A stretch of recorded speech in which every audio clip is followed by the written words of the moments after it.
Hello, welcome to season 2 of Wealth, the podcast with me, Joanne, your angsty influencer and your host. In this season, we're going to dive deeper into what wealth really means, looking at how, as a recovering anxious woman, I get through day to day, week to week, and I'm going to be sharing the tools, the magic, and the things that I do daily to help me get through. I would also love to hear more from you in this season. You can reach out to me on my socials, on my email. You can send me an email explaining your anxiety issues, whether you're recovering or going through some things right now. And if it resonates with you, I would love to have you on the show so we can share our stories because we're all together in this. Now let's get on with today's episode. So it's episode 4, and at the end of this episode, for my YouTube viewers and for podcasts, you'll be able to listen to it. I've just pulled the card for this week, and I just did it just normal, did my little shuffle, made sure all the cards split, pulled the card, and it's on camera that it pulled out the card that links in again, but perfectly today. So I'm going to read the card out, and then I'm going to tell you what the podcast, honestly, your mind will be blown. And then watch until the end, and I will show you, because I actually said, you can't make this shit up. And I checked that everything was recording. So I've got the evidence there that it just pulled a card that's very, very relevant. I love it when this happens. It makes me really excited. So let's get in. So different cards this week. Not a Rebecca Campbell set.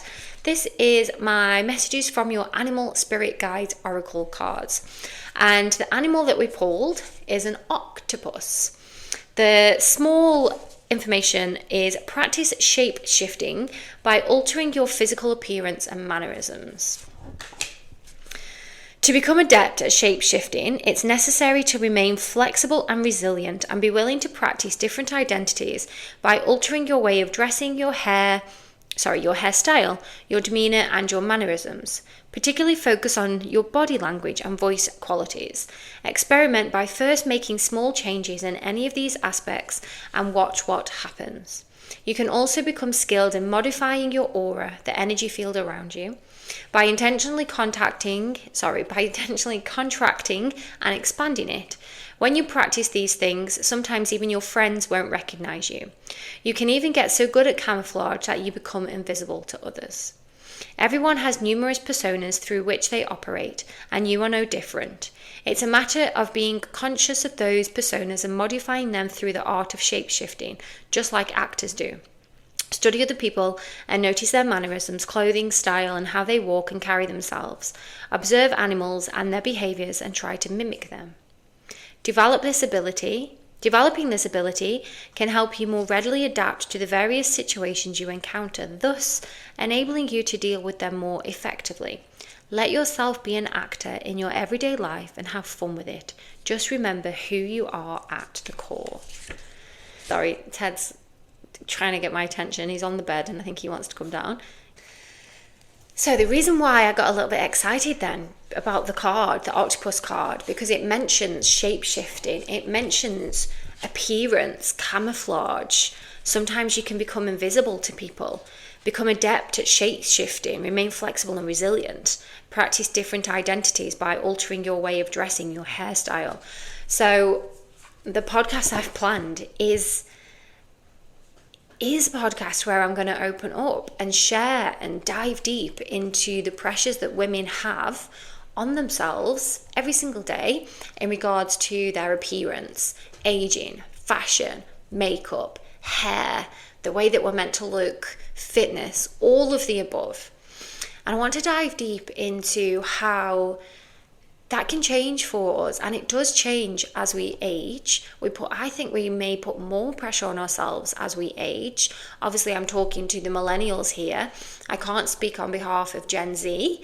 I don't know if any Gen Z listen to the podcast, but definitely anyone under the age of 25. When does Gen Z start? Yeah, 25. So anyone under the age of 25 may think differently or have different pressures.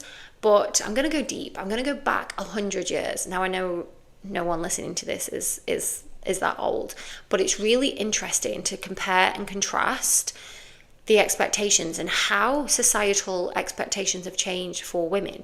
So the expectations our grandmothers, our mothers face, that we face, and if you have daughters, that your daughters are possibly going to face. And comment if you are an exception to this rule that I'm just putting out there. I don't think I've ever met a woman that's never felt the pressure, has the pressure, been through the pressure, overcome the pressure. I think every single woman that I've spoken to, friends, colleagues, clients, this comes up in conversation or something is mentioned, that we've been handed this script for generations and it's still there. This is how you need to look. This is how you need to act. This is what's expected from you. And again, if you are that woman, please reach out to me, because we'll come on this podcast and we'll do a podcast and you can give the advice as well of how to navigate this, because I'm yet to have met a woman that doesn't feel this pressure. So it's going to be a bit of a history lesson today, but I've really enjoyed researching. I do love fashion anyway, and I think I'm a little bit nostalgic for the past, and I've realized that lately, that again, maybe this comes as you get older and you start missing things, or the change in technology that we have, and we're so, obviously everything's online and there's a lack of human connection. And I've felt for myself lately, I've become very nostalgic for the past, and I've just watched an Instagram reel actually, and it was Rockports. I don't know if you remember Rockport shoes, and the cool boys at school had Rockports, and you either had Rockports or Kickers. I actually had Kickers, but my very first boyfriend, he had Rockports, and I thought that was so cool. And the advert was just following someone getting the Rockports from the catalogue, £9 a week, putting the CD on. There was just little things, and I was like, but the comments also seemed to me that other people are also feeling nostalgic at the moment. Like, I'm wondering if this is a thing. Is it something that we pine for the times that we've lost? Anyway, that could be a different podcast. Maybe I can research that. But today is all about self-esteem, body image, pressures on women, and how to overcome those pressures. And I do think that these all amalgamate under the umbrella of anxiety for women, because we're told so many different things and we have all these different expectations, and we're kind of fed, and I've spoken about this before in very old podcast episodes, with the witch wound and comparison and judgment against other women. Get a cup of tea, get your coffee. What have I got? I've actually got my magnesium and calcium orange today, so grab that if you've got one of them, and let's take a journey back in time. I'm going to go back to the 1920s, so we're going to do 100 years. For each of these, if you're listening to the podcast, I am going to put a little picture, so if you are intrigued, head to YouTube. You can skim through, get to this part, so you can have a look at the pictures of the women in each decade. So starting with the 1920s, the flapper era. Now, if you think of the flapper era, you might automatically picture the women, the little dresses, the smoky eye, the short hair.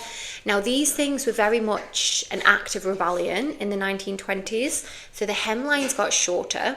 Women's hair also got shorter because, again, and I still think this is around today, that women, I don't have long hair. And again, is that a little bit of an act of rebellion for me, or is that just because I've got thin hair? But I do still think that long hair is still very much, it's the feminine, it's beautiful, and you're seen as a little bit edgy if you've got shorter hair. There's one thing I have noticed, actually, just going off on a tangent, with Pamela Anderson the other day. I can't remember what the podcast was, and she spoke about her recent haircut, and I think it's amazing. She's got a little mini micro fringe and she's gone for the bob, but she said she got so much backlash from the haircut, and she was just like, it's just a haircut. I'm allowed to cut my hair, because what she's associated with is, the big beach blonde hair from the 90s. Anyway, I digress there. So we've got the flapper era. Hemlines rose, hair got shorter. The expectation for a woman's body in the 1920s was slim, flat-chested, small. Everything had to be small, very boyish. And you also still had to be deemed as beautiful.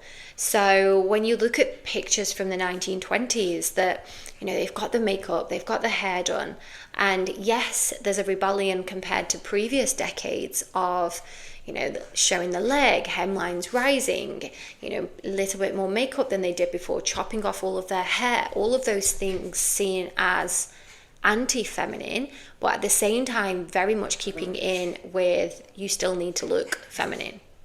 So then we've got the 30s and 40s. I'm going to group these together as this is the war era.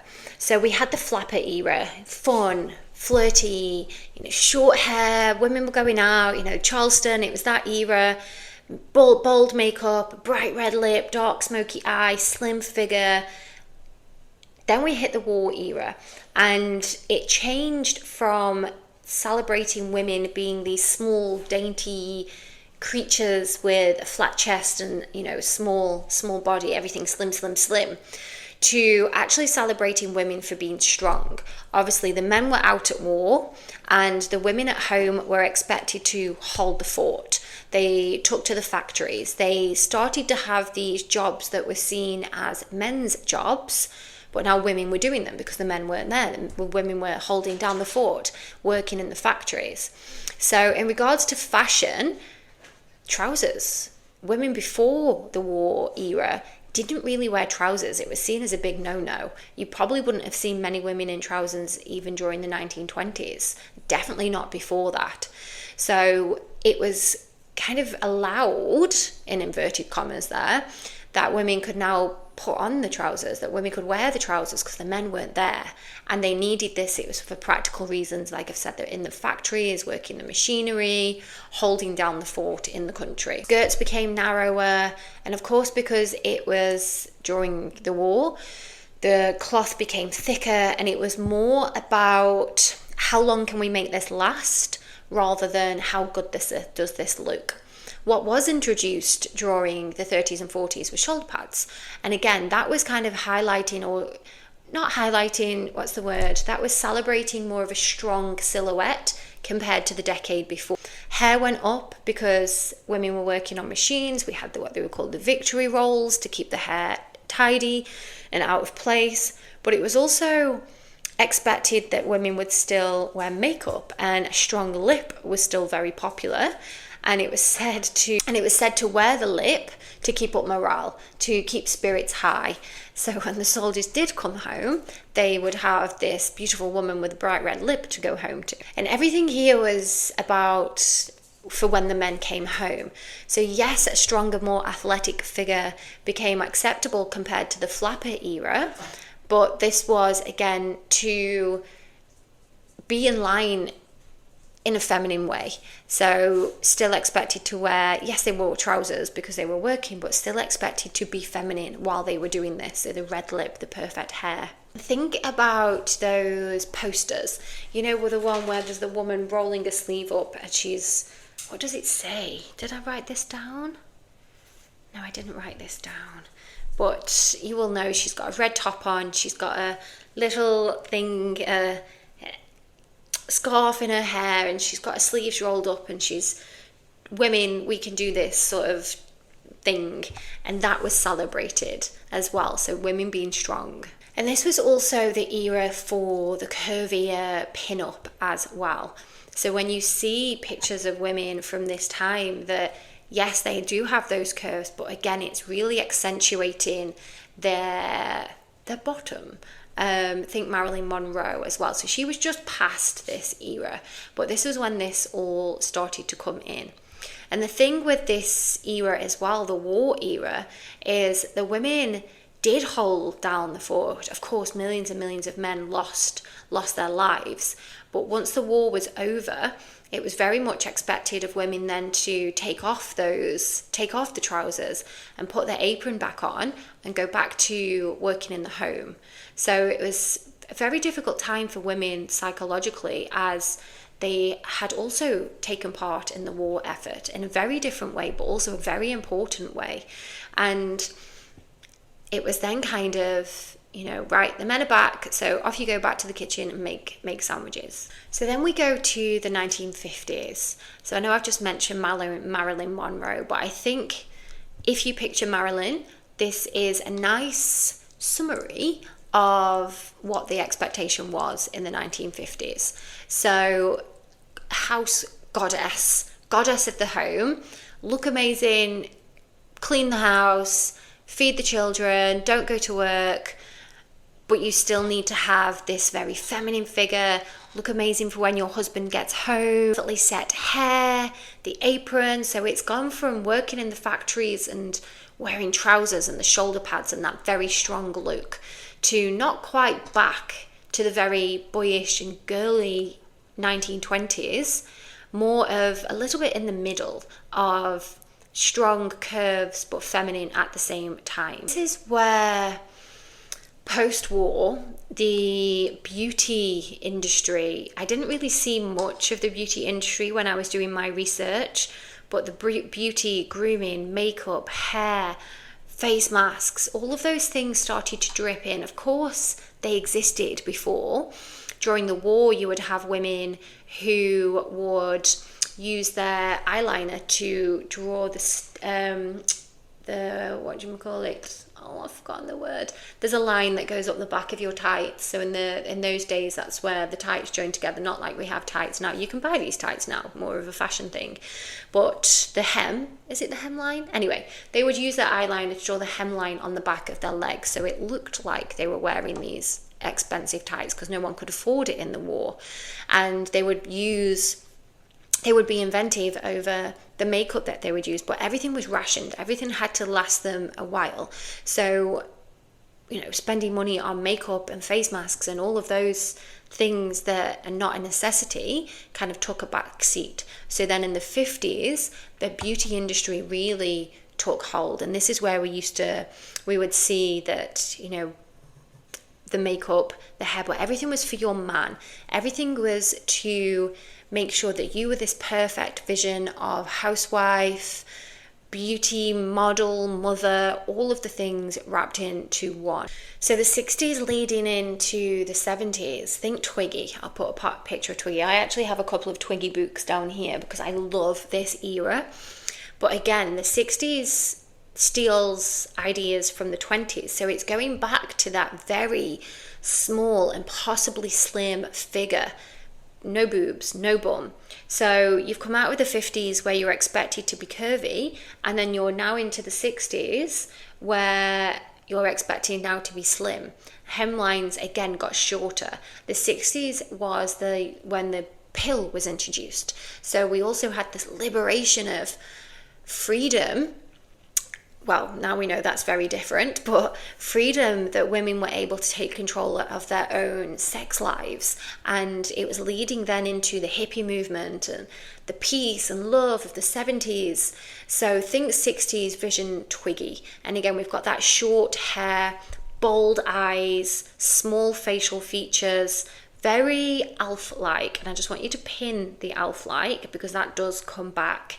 And again, we see this pattern emerging in waves where what was fashionable 30, 40 years ago then does come in, and we have this amalgamation of all the other things in between. The 60s also brought other pressures. So women were now more sexually liberated. They had the pill and it was all about freedom.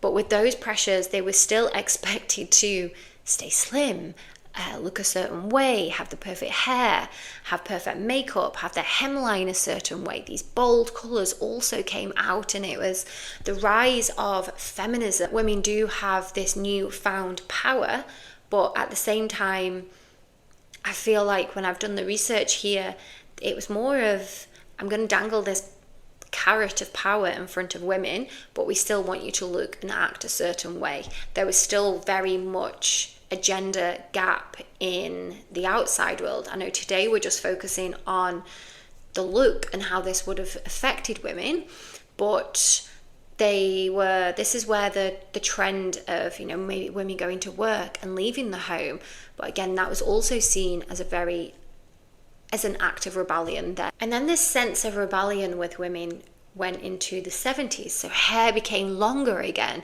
because it was seen as an act of rebellion. Like, I'm not going to do that. The hippie movement. So not washing, not shaving.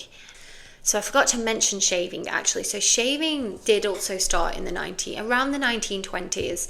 The first razor did come from Gillette. So obviously we still have those now. Because of the rise of the hemline, the smooth leg look was sort of the trend. This then did continue. And then around the 70s, it didn't stop, of course, because we still do it now. And even now, it's seen as an act of rebellion not to do it. So in the 70s, when there was this rebellion against, everything from the 60s, and it was, peace and love and anti-government, hello, some of these things sound very familiar, the shaving, the hair got longer, women then started to wear trousers again, but think the bell bottoms, the big flares that I think came back around in the 2000s as well. I did have a big pair of flares, I can't remember what year it was. And then body image, not too fat, not too slim, so it wasn't as slim as the 60s, but it wasn't as curvy as the 50s. So again, we're somewhere in between again when we get to the 70s, that women are still expected to have a slim figure, but not too thin. You can't be thin, well, you need a little bit of curve, but not as curvy as Marilyn Monroe. So already, again, we're only now, 50 years? So I think my nan might have been born in maybe the 40s.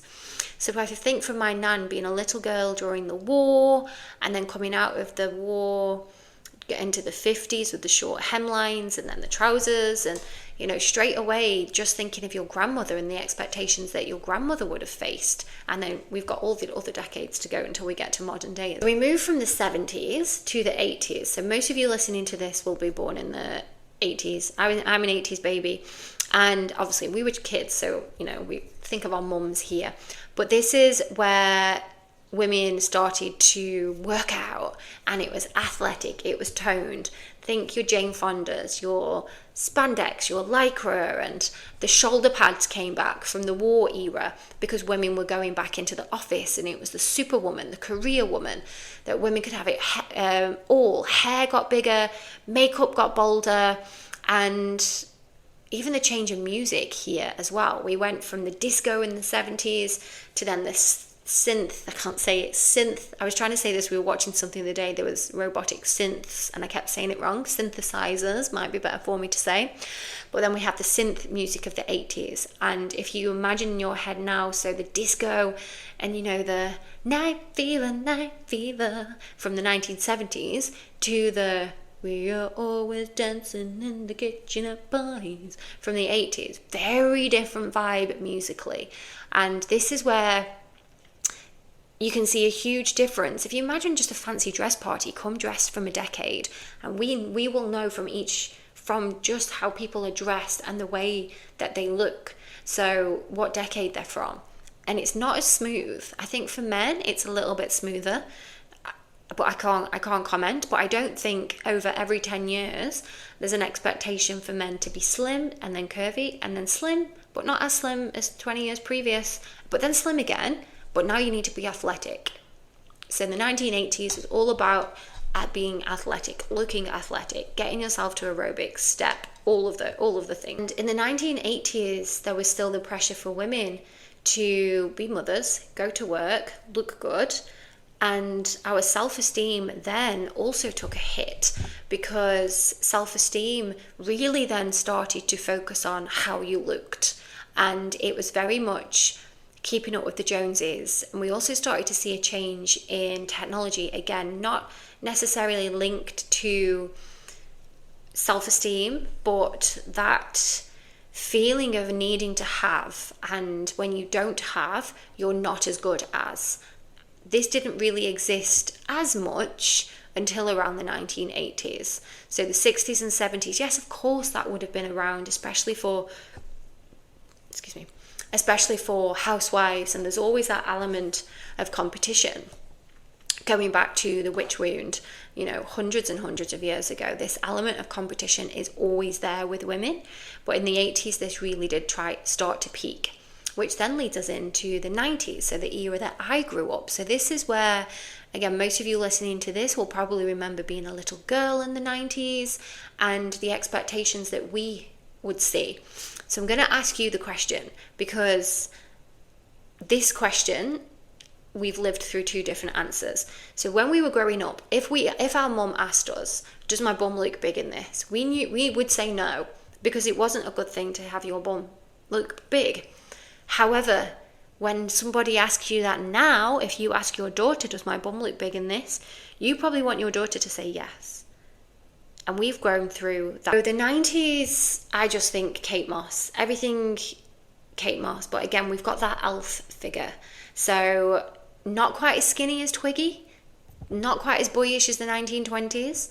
But still, we had that grungy look. It was actually labelled heroin chic. So not as tidy, not as feminine, but still feminine. You've still got the long hair there, but in a more rock and roll way. So it was expected for women in the 90s to be slim, to be cool, to be rock. And obviously in the UK, this was the Britpop era, and the ladette era started to arise in the 90s, where women were stepping into, going out and drinking, and it was a big party scene and a rave scene. Everything was a little bit more undone.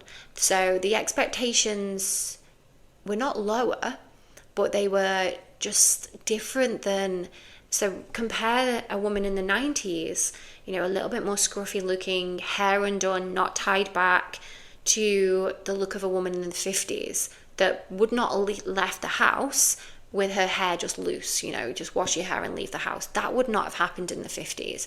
However, in the 90s, that's the kind of look that we would have strived for. And for women in the 90s, the self-esteem, we were pulled both ways, because we were expected to look perfect, but don't try too hard.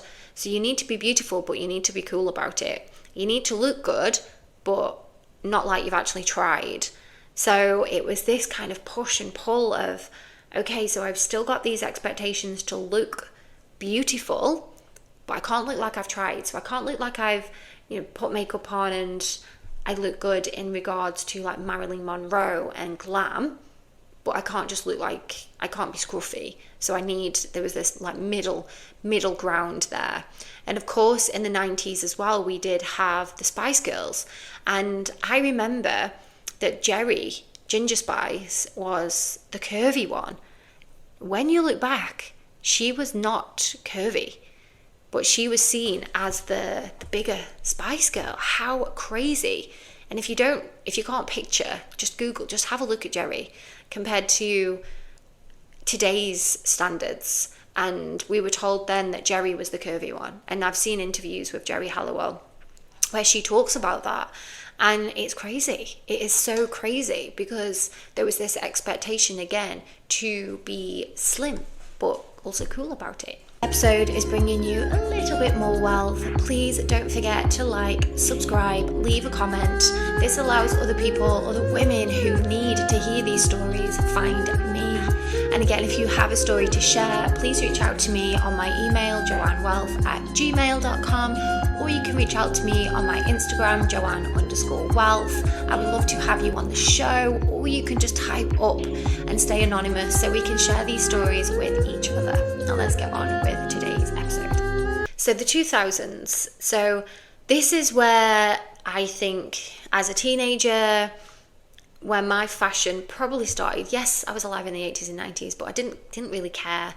Probably started looking in the 90s. I was very much a sporty Spice, just going back to the Spice Girls. So I was young enough to like the Spice Girls. So it was Adidas for me. I'd wear a lot of Adidas, and I had kickers for school, a leather jacket, flared trousers, but mostly, I was the Spice Girls era.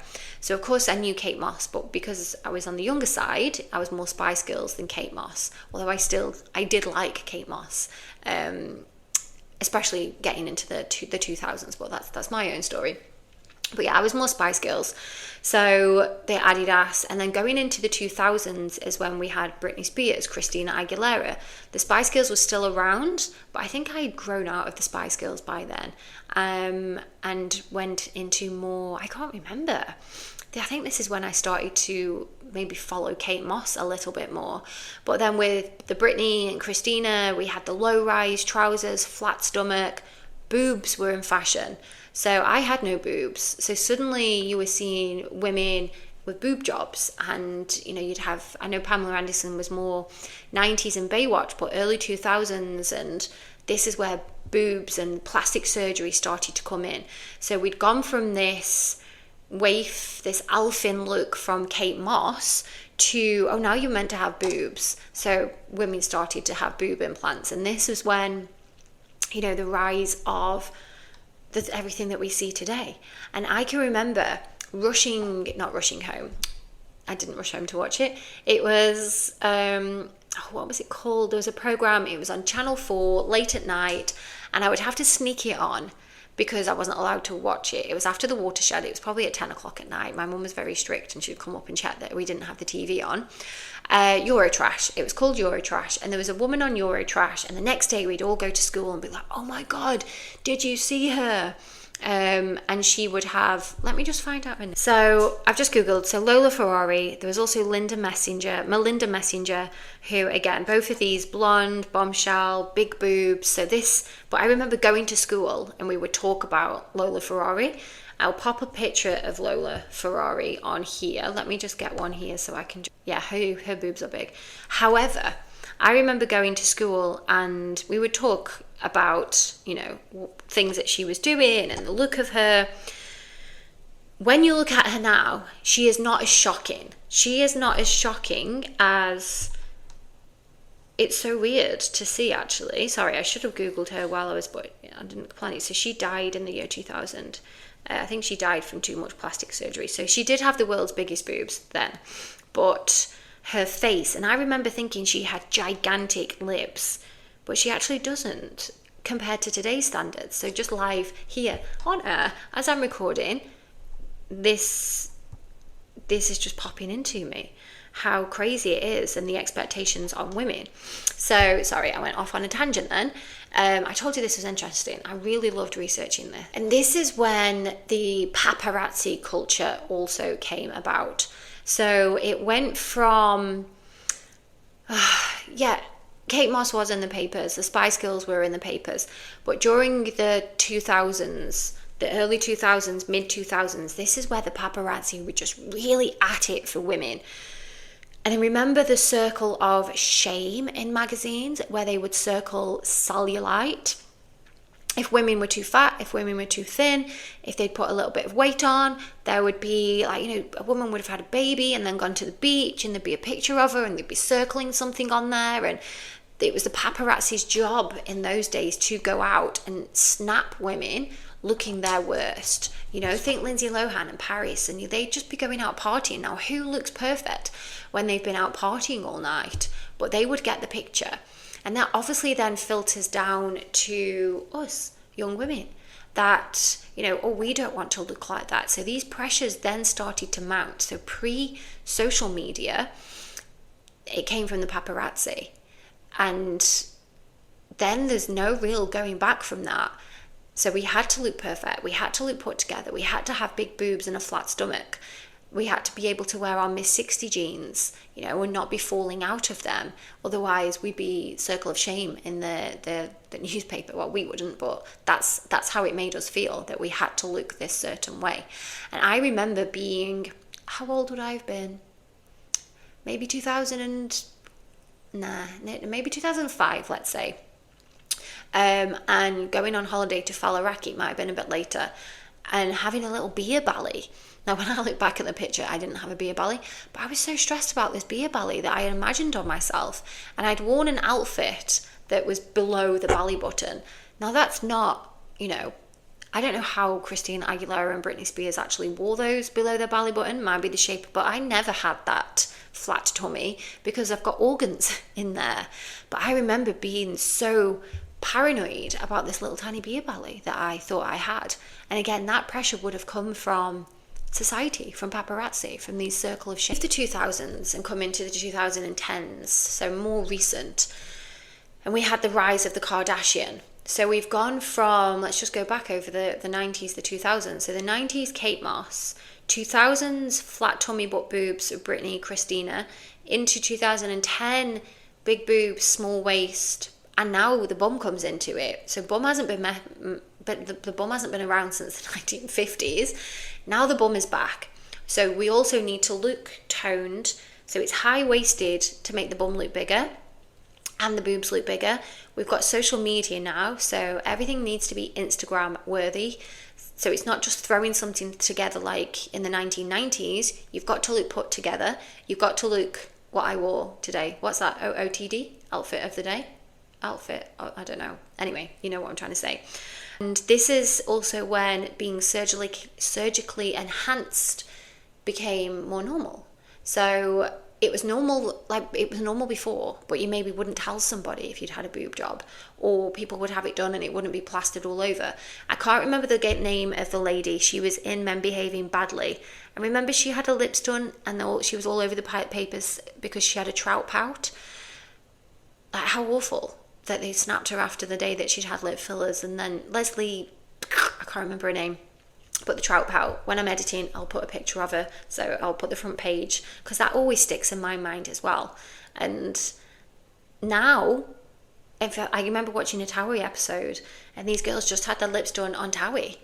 Was it Towie? Anyway, they had the lips done, and they had what you could call a trout pout, without, not judging. I'm just saying the lips were very swollen, but it was normal.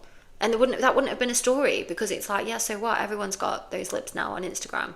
So in the 2010s, we've then got that we need to look like an Instagram filter. And I've read stories of girls that do take a picture of themselves with their Instagram or Snapchat filter to go and look like that. And we also, in the 2010s, started to have this rise of everyone looks very similar. So before the 2010s, I feel like there was a lot more individuality in women and how we looked and what we wanted to look like. And we did want to look different from each other. But now there's more, I want to look like her, and we can go to a plastic surgeon, fillers, Botox, whatever, with a picture and come out looking like that person. And it's crazy. It's mental. And again, just spanning over me growing up from a young girl in the 90s to an adult now, 2010, then it blows my mind. I'm lost for words, actually. I'm lost for words. Maybe I need to go back to my notes so I can pick my words back up. We'll come into the 2020. But now, to modern day, because of social media, we've got a mix of everything. So the 90s are back. We've got vintage. We've got athleisure. So in the 2000s, you wouldn't be seen dead walking around in what you would wear for yoga as your daytime outfit, but we do now. Lots of people, I see people in the mall, and they could be going to the gym, they could be going for a run, or they're going shopping, and that's okay. But we never used to see that. But then we've also got the body shapes of we need to be fit, we need to be strong. I do feel like there is a decline in the expectation of some plastic surgery, but pick up, because now we've got AI that we don't even know when we're looking at a real person online. So we're comparing ourselves to computer generated images, but then we still see it's very confusing now. And I think we're in this amalgamation of a bit of everything, because we're kind of fed everything through social media. So if we go back 10, 15, 20 years, go back 100 years, back to the 1920s, you would only see what was in the shops or on the posters as you were walking around the street. So you only had access to that. Now we have TikTok, Instagram, YouTube that are constantly feeding us these shorts, and we see things from all over the world. We see women who are athletic. So, okay, now I need a six pack, so I'm going to go and do this. And, oh, she's doing this with her legs, and I need to go and do that in the gym. Oh, but then now I'm going to flick to the next story, the next reel, and she is a baddie, whatever, an Instagram baddie. I'm just throwing that in there. An Instagram baddie, which to me just looks like an Instagram filter. That, there's these girls that look like Instagram filters, and they're the Instagram baddies that don't even look like that in real life. So then we're comparing ourselves to that. And then we've got the Ozempic slim and Ozempic face, and are we meant to be that slim, or are we meant to be a bit curvy like the Instagram baddie, or are we still focused on the Kardashians, who are also slimming down and getting a little bit slimmer, and they've still got filler, but maybe they don't admit it as much anymore. And are we allowed wrinkles or are we not allowed wrinkles? And we're getting filler dissolved, but then we're also having it put in other places. Hair is whatever you want to do with your hair, depending on what the rest of your, what era are you in? Clean girl, wellness girl? Are you dyeing your hair? Are you cutting your hair? Are you growing your hair? Are you shaving?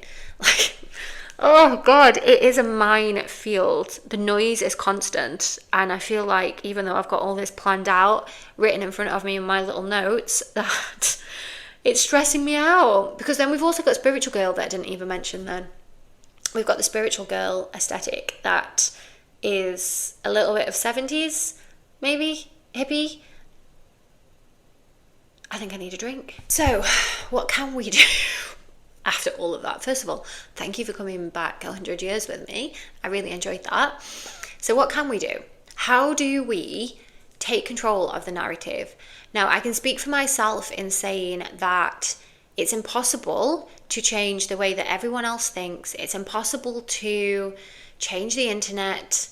The only thing you can do is change your own perspective of yourself and stop being pulled in, or try to stop yourself being pulled in by all of those things that I've just said, like this Y2K movement where everything goes and anything goes, but you also need to be perfect at the same time in doing it, and you can't wear makeup, but you can wear makeup. Just going back to Pamela Anderson, because I listened to that podcast recently. She had that backlash, and I've also done another podcast, and I love that she decided not to go to the red carpet in wearing makeup because she said she just didn't feel comfortable.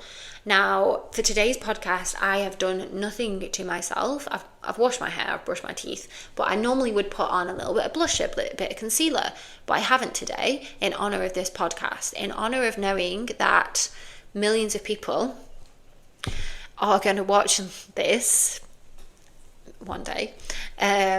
Obviously people will also be listening, so it doesn't matter what I look like, but because people will be watching this, and I'll hold my hands up. Sometimes I edited my video and thought, oh my God, I look awful. I try not to use filters. I quit filters a few years ago because I thought to myself, if I'm working in wellness, I can't use filters. So if you see a filter, it's normally black and white, or it's a really obvious one. So I try not to use filters or the touch-ups. Like, I don't have Photoshop or anything like that, because how can I support women in feeling good about themselves if I'm not showing that I feel good about myself, even if though I do have days where I'm like, oh my God, my eyes, I look so tired, and I see things pop up on Instagram. I'm like, oh, I need that laser on my face. Oh, I need my eyebrows lifted, and these things do come in. But then at the same time, I'm like, right, okay, let that go. Do I need it, or is that just because I've just seen it? So it's really about taking back that narrative. And I urge you to, if you wear makeup, and yes, I know some women, they say I wear makeup for me, I enjoy wearing makeup, but just see how it feels not to wear makeup. I stopped wearing daily makeup, I think during COVID. And then when I started to put it on, now I feel like a bit of a doll. Obviously, I don't need makeup when I'm a yoga teacher. I could put some on if I wanted to, but now I don't wear it, I forget, and I'm like, rub my eyes, and I end up with mascara all over my face. Anyway, so try it. Don't put it on. Have a day where you don't put it on. When I was listening to the podcast with Pamela Anderson, she said, like, no makeup Mondays, or go out for a meal with you and your friends and none of you wear makeup. Just show your faces, show your friends what you look like. Really just support each other. And again, with body image as well, we all have our own body shape. Like, I went through a phase, and I think I've spoken about this before on, I don't know which podcast it would have been, but going to the gym and doing 1,000,000 squats to try and get a bum, because it was in the bum when bums were really in fashion. But I'm never going to get one. Like, I'm a small size, when I look at my nan and I look at my mum, genetically, we don't have big bums or big boobs. So no matter how much I do in the gym, I'm probably not going to get there. Yes, I had a nice, it was pert, and, but it wasn't a Kardashian bum. But how ridiculous would I look with a Kardashian bum?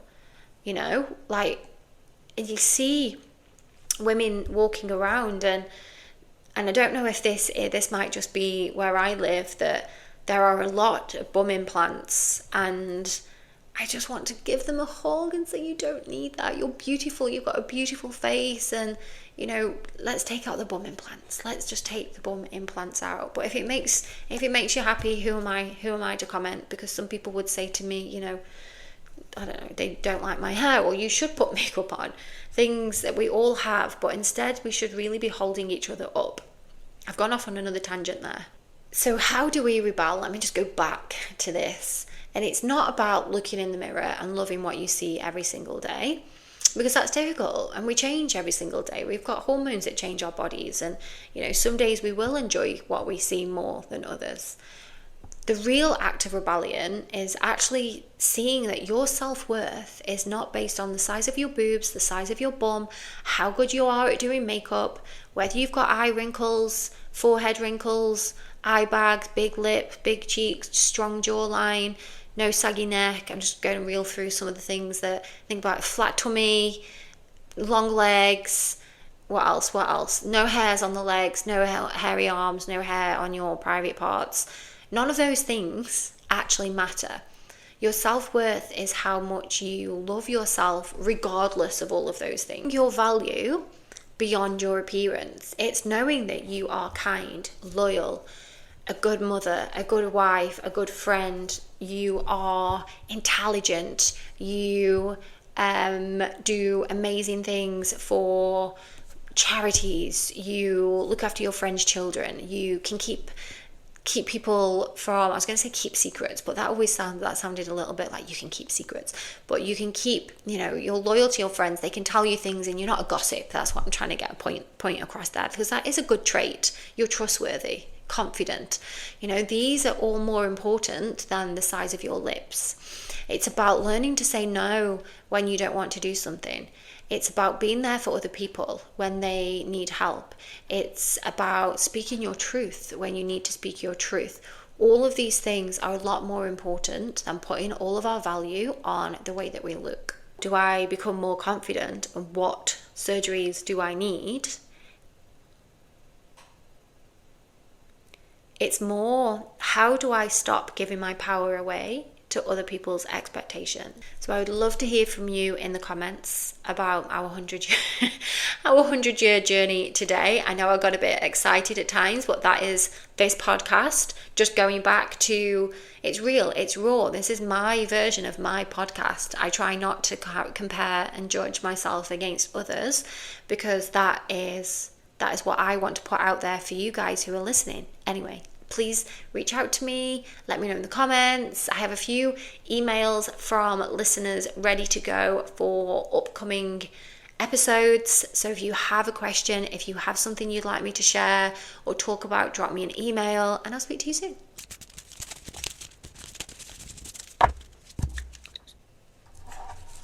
Oh, I can't make this shit up.